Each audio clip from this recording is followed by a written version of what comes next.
This is what it looks like to be inside of a swarm of bees. This gentle colony, or gentle swarm, has left their hive because they were too full, and they are now making a cluster of bees on my auger, as you can see. The queen should be inside of there somewhere, and I'm hoping that they will end up going down into this super.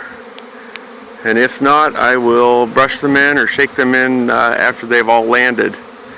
This is a rare occasion that you actually get to see something like this.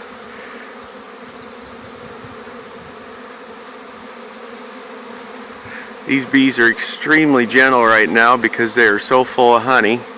As you can see, I have no veil on.